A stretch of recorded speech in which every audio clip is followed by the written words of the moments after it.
Hello, this is Matt on the Moon Lambo channel, and I'm here to tell you that XRP is a monster.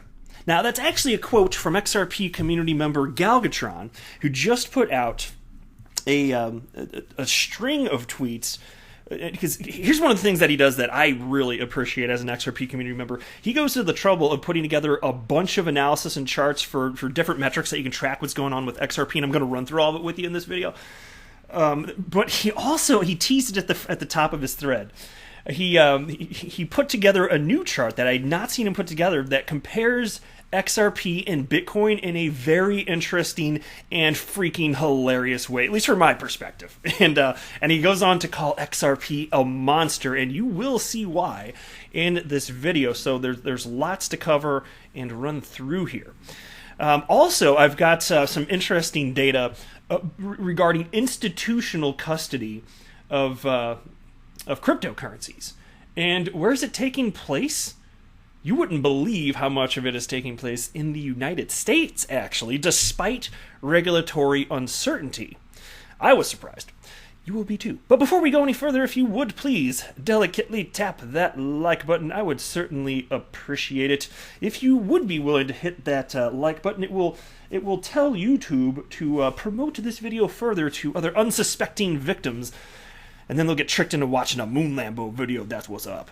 Also, go ahead and subscribe to the Moon Lambo channel, because if you don't, tonight, while you are sleeping, it may be 2 or 3 in the a.m., when you're just fast asleep, completely unsuspecting, a monster will crawl out from under your bed, an XRP monster, and it will snatch you and drag you under and eat you. Ain't nobody got time for that, so go ahead and subscribe. It'll be a good time. That'll prevent it. Shout out to Lord Sebastian Manlove, and I do love that name, dude. He tagged me in this and wrote, "Moon Lambo, this looks like something you could put up on your channel. You're really good at diving into these things." Well, thank you very much for tagging me. And so in case you're not looking at your screen, he tagged me in the Galgatron thread here. And I do try and cover these charts when I catch Galgatron putting them out. And so, yeah, absolutely. I've talked about this content in the past, and I love the latest updates. So, Lord Sebastian Manlove, thank you very much for tagging me. I very much do appreciate that, and I appreciate your support, good sir. So let's go ahead and dive in. Here's what Galgatron wrote. Latest charts plus a new bonus chart. And I read that, I was like, what's this new bonus chart? Because he always has the same charts every time he does these updates. You know, they're just the most current data. I was like, what is this new chart? It's like, you got me on the hook here. I'm going to have to find out. And so the top one was successful payments chart. He wrote, was unable to analyze this chart because it kept putting me to sleep. So here's the one. And this one has historically been kind of interesting. This is all over a 6-month span. And the line that typically I see Galgatron pointing out is the yellow one, because these are the size remittances that you'd expect to see occurring, hopefully en masse one day, via on-demand liquidity. They're between 10 and 500 United States dollars, but that chart not looking as exciting.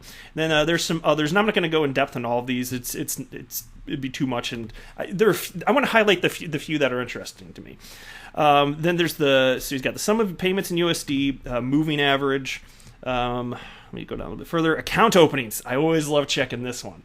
So this line is always going to go up, right? Although, I mean, technically it could go down now that it's possible to delete XRP accounts, but you still don't see that. This is just a straight line up endlessly. And this is just showing over the last 6 months, but look at this.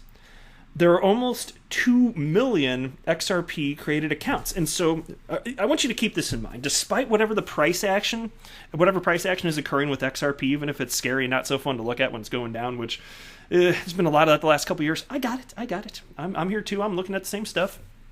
But I want to point out that there are always more people entering the world of crypto, holding XRP, and joining the XRP community. And this is like I'm not offering financial advice, no financial background, just sharing with you my everyday Joe Schmo opinion. That is it, so don't buy or sell because of me. But there's no, and this is just XRP here, mind you. There's a whole bunch of other cryptocurrencies, and fine, you don't need over 5,000 like there are today. But the crypto asset class is here to stay. And given that XRP is still following the price action of Bitcoin, what do you freaking think is going to ultimately happen? There's this many more people joining regardless, just setting up accounts, holding XRP regardless of what is happening in terms of price action, even over the last couple years. And so I love highlighting these charts and pointing out every single time Galvatron's willing to update us on what's going on. Because, it takes time to put this stuff together, so I'm always appreciative when he's willing to do that. And he's just a sharp guy in general. He's just full of freaking wisdom, that's for sure. And then let me go a little bit further. This is interesting, too, here. Here we go. Fees burned. Daily sum of ledger transaction fees burned over the last 6 months. It's been pretty steady for the most part. I can't remember, was there a dollar amount in here? Maybe there wasn't on this one. I was thinking that there was, but I could be mistaken. Well, regardless, you can see what it is. So it comes out to, what is this, like $100 worth per day or something like that? Whatever it is, it's not much. So obviously, the point in burning XRP, it's really more so about preventing DDoS attacks rather than, making somebody pay some sort of inordinate amount of money or price for the XRP cryptocurrency just for the sake of it. It's really just to prevent against spammers on the XRP ledger. That's it.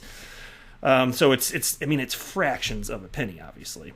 But still, over time, there's going to be less and less XRP, so it's deflationary, and that's good. It's probably not good if you're going to use a cryptocurrency in place of a fiat currency. There's reasons that it's bad for a currency like that to be deflationary, but for the purpose of XRP as a bridge currency, and there are other use cases as well where it makes a ton of sense, absolutely.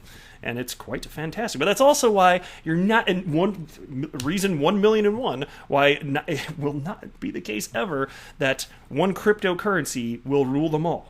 Because you probably, look, especially if you want a cryptocurrency that's going to be used in place of fiat currency, it probably needs to be inflationary, not deflationary. That would be my guess. And so some people will still use XRP as money, okay, fine. But if you want it to be taken over fiat currency in some sort of meaningful way, it's not going to be a one-size-fits-all. But for this use case, XRP absolutely kills it.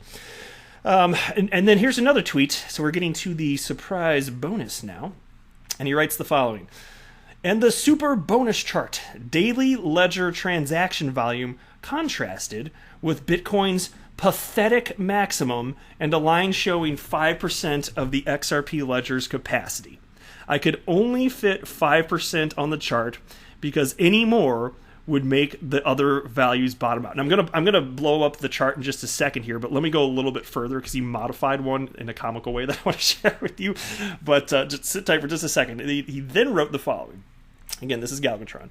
Also notice that XRP is consistently more active than the maximum capacity of Bitcoin, yet is barely even consuming 1% of the XRP ledger capacity. XRP is a monster. And again, it is a monster, but if you don't want that monster to eat you, you know what to do. Then he writes, these charts are from my spreadsheet using data from BigQuery populated by Witte Wind and K80306. And I never remember the name's not even there. I thought the name was there. I've seen the Twitter handle and I just can't remember. I can only retain so much. Galvatron then wrote, I should add that there is some circulating FUD that the ledger is filled with spam. This is about the percent of active transactions that are spam. We had a spam attack and majority of transactions were spam, but this didn't, quote, fill the ledger because as you can see, we had lots of headroom. And then he wrote, I can't stop myself. And so it's the same bonus chart, but he added something funny here, which I'm going to pull this one up full screen here. So again, this is daily number of all types of XRP ledger transactions. And then in parentheses states count of fee payments with illustrative capacities over the last 6 month span. And so the blue line right here, again, that's the actual ledger volume. This gray line right under it, that's Bitcoin's full capacity. And mind you, Galvatron stated, so you're somewhere, what do you say, around 1% of the ledger activity, or not even 1%. And so that's above what Bitcoin can do at even just that 1% here. And so that's Bitcoin. And then at XRP ledger 5% capacity, that's what this orange line represents. So even just 5% all the way up here versus Bitcoin down here. How about that? And then there's this little spike that he highlighted too. And this was funny to me. This is the ledger volume right here, and this is supposed to be the vicious spam attack. Obviously, all this volume on the XRP ledger, it doesn't represent anything. My gosh, it's just a spam attack here. That's what this was. And so Galgatron circled this, and he wrote on the chart, "Oh no, a vicious spam attack is about to take down the ledger." Not. Isn't he cute? Poor little guy. I think it's funny. There was no danger to the XRP ledger. Everything is just fine here. And even if you're spamming the ledger, don't forget, all you're doing is costing yourself money, and you're not going to grind it to a halt because you're just burning your XRP. So that's dumb. That's very, very dumb. Next, where am I going? Yeah, here we go. Shout out to XRP Crypto Wolf, who shared. I'm going to pull this up on the screen in just a second. I'm going to read what XRP Crypto Wolf wrote here first. And it's a little pie chart here. So it's worth looking in a moment if you can, if you're not driving. But if you are driving, keep your hands on the wheel at 10 and 2, motorist. You don't want to become crashed into nothing. So XRP Crypto Wolf wrote the following. Half of institutional-focused cryptocurrency custody firms are domiciled in the United States. Half of them in the United States? I was surprised here. And he then wrote, one potential explanation for why a large portion of institutional-focused crypto custody companies are in the United States could be the client comfort and better familiarity with the rules and regulations. So, as far as custodying cryptocurrency, it seems to me, here I'll pull it up on the full screen right now, feel free to take a look, 50% in the United States. So I guess all I could glean from this, really, the only reason that this could possibly make sense, assuming this is accurate, and it's coming from the block, so hopefully, whatever you think of them, and not that I'm thrilled with everything they put out, they're allegedly reputable within the space here.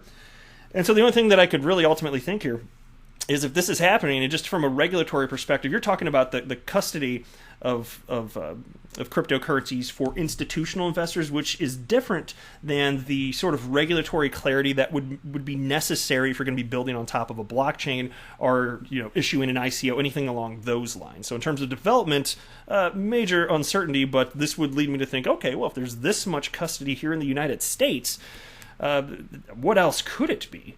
Other than there's sufficient regulatory clarity, at least for at least enough businesses feel that way to have such massive holdings. But for half of it in the United States, I honestly was not suspecting that would be the case.